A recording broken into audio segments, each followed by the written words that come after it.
mantan wakil presiden Yusuf Kala, menyebut kalau ada ribuan tenaga kerja Cina yang membanjiri di wilayahnya Morowali, Sulawesi Tengah. Hal itu membantah pernyataan Menko Kemaritiman dan Investasi Luhut Binsar Panjaitan bahwa tidak ada tenaga dari Cina membanjiri wilayah Indonesia. Hal itu ia ungkapkan dalam talkshow bersama Andi F. Noya. Yusuf Kala ada puluhan ribu tenaga kerja di Morowali. Andi pun membalas, hati-hati nanti dibantah oleh Menko Marves. Lalu ia mengatakan, alah semua orang tahu, begitu banyak, saya jadi saksi, kan itu daerah saya.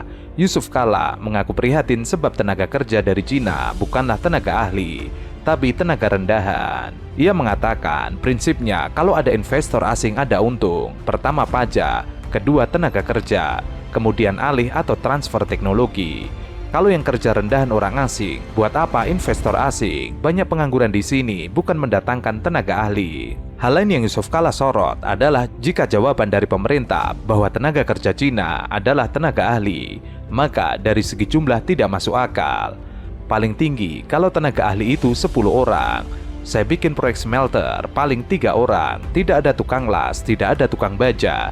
Ini ribuan tenaga kerja yang masuk sebenarnya bisa dikerjakan oleh tenaga kerja lokal. Dan sekarang kita tidak mau hanya ekspor raw materialnya, kita mau semua itu menjadi satu kesatuan. Nah ini memang kesalahan kita berpuluh-puluh tahun. Nah ya sekarang kita perbaikin. Memang banyak kritik awal-awalnya, kenapa nggak pakai tenaga Indonesia? Memang nggak ada.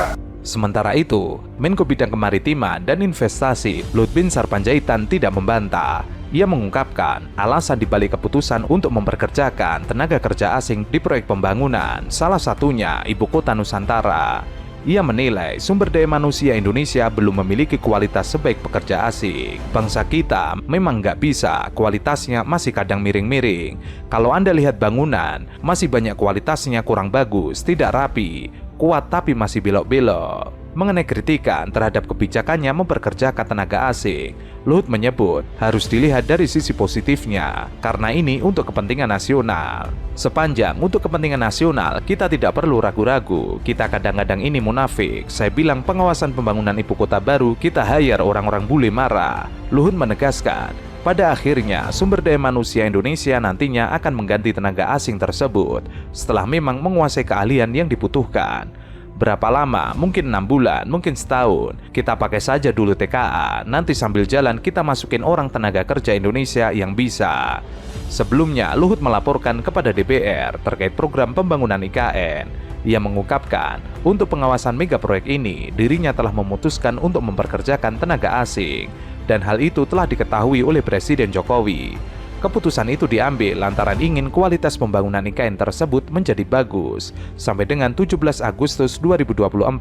Ia berharap 17, bukan berharap harus 17 Agustus tahun depan kita bisa acara di sana, tapi kualitas pekerjaan menjadi kunci. Oleh karena itu, ia melaporkan ke Presiden. Pengawasan itu terpaksa dengan segala hormat kita pakai bule-bule untuk menjaga kualitas. Jangan nanti istana Presiden itu jadi, tapi kualitasnya tidak bagus. Dalam laporannya lagi, Luhut yang juga Ketua Satgas Percepatan Investasi IKN ini tengah fokus menyelesaikan persoalan tanah di kawasan Nusantara. Bapak Ibu sekalian, ini sudah yang kami lakukan IKN, dan saya sudah pergi ke sana 2 kali dan sudah melihat ini, dan kemarin di Singapura kita jualan mengenai ini dan mereka sangat antusias dan semua masuk, dan kita berharap 17, bukan berharap, harus 17 Agustus tahun depan kita bisa acara di sana. Tapi kualitas pekerjaan itu menjadi kunci. Dan pengawas itu kita terpaksa dengan segala hormat kita pakai bule-bule untuk menjadi kualitas. Jadi jangan nanti istana Presiden itu jadi tapi kualitasnya tidak bagus.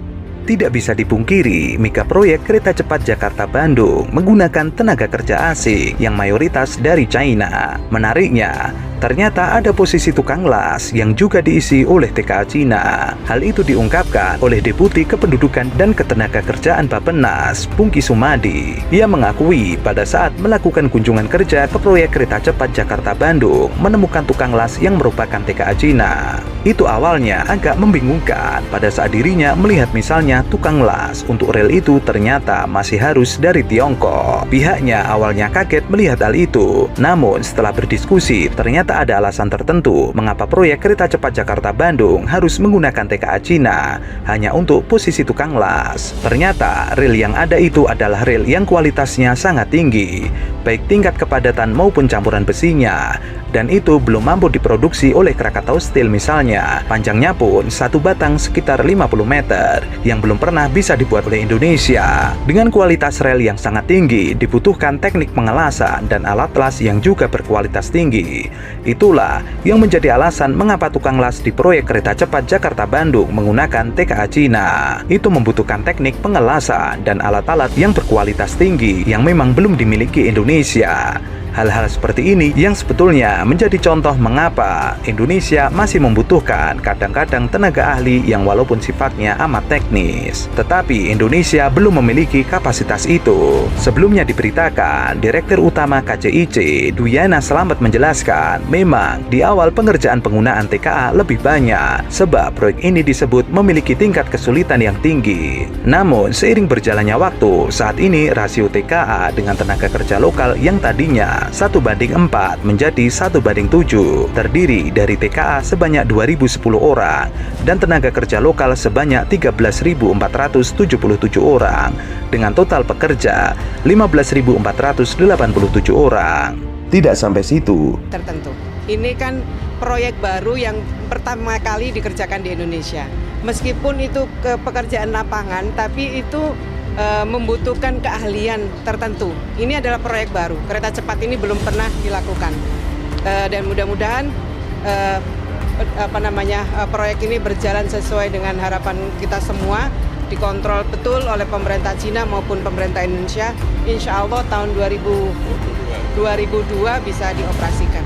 Banyak netizen mempertanyakan pembongkaran tiang panjang atau pier proyek KCCB yang viral di media sosial. Kejadian ini menegaskan jika klaim kerja-kerja yang digaungkan Presiden Jokowi tidak terbukti efisien, bahkan malah merugikan pembangunan. Jangan biasa-biasa saja, jangan linier, jangan menganggap ini normal. Bahaya sekali kita. Saya melihat masih banyak kita yang menganggap ini normal. Nah, kalau saya lihat Bapak, Ibu, dan saudara-saudara masih ada yang melihat ini sebagai sebuah masih normal, berbahaya sekali. Kerja masih biasa-biasa saja. Ini kerjanya memang harus ekstra luar biasa, extraordinary. Perasaan ini tolong sama. Kita harus sama perasaannya. Kalau ada yang berbeda satu saja sudah berbahaya. Tindakan-tindakan kita, keputusan-keputusan kita, kebijakan-kebijakan kita, suasana adalah harus suasana krisis. Jangan kebijakan yang biasa-biasa saja, menganggap ini sebuah kenormalan.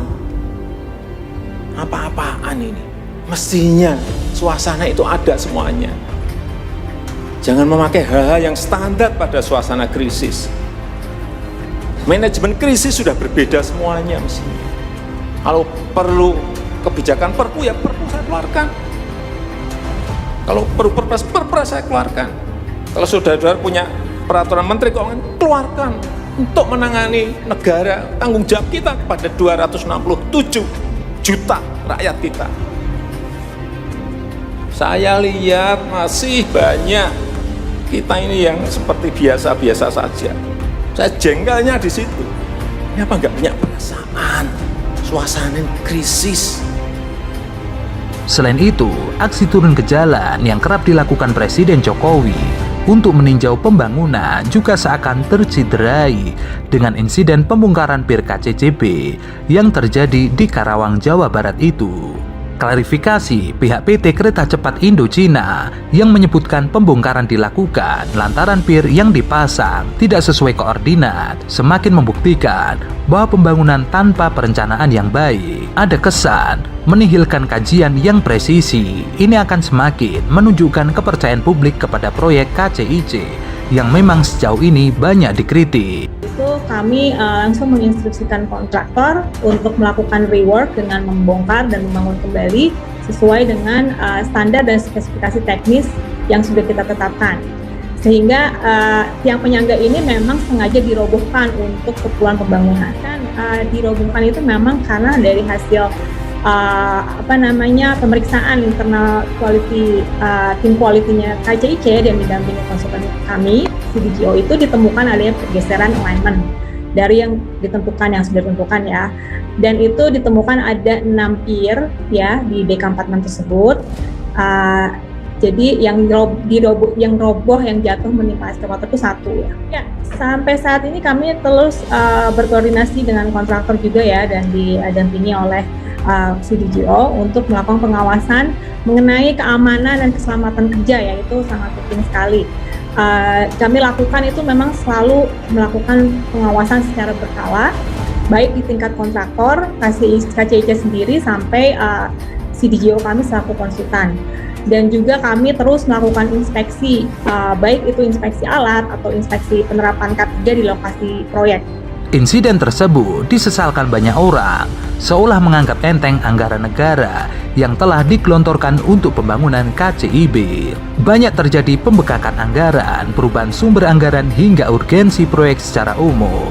Dan kini muncul keteledoran luar biasa yang tentu berdampak banyak. Masyarakat meminta pemerintah bertanggung jawab atas kelalaian proyek pembangunan KCIB. Jika demikian, sudah seharusnya proyek KCIB dihentikan untuk sementara waktu hingga pertanggungjawaban atas kelalaian dalam insiden tersebut dilakukan. Ya, saat ini dengan tim quality kami memastikan dulu ya semua nanti kualitas yang akan dibangun kembali itu memang sudah sesuai dengan spek atau standar yang telah ditentukan. Dan juga untuk khusus untuk pengerjaan pembangunan pilar di lokasi yang terjadi insiden tersebut memang diberhentikan untuk sementara waktu, tapi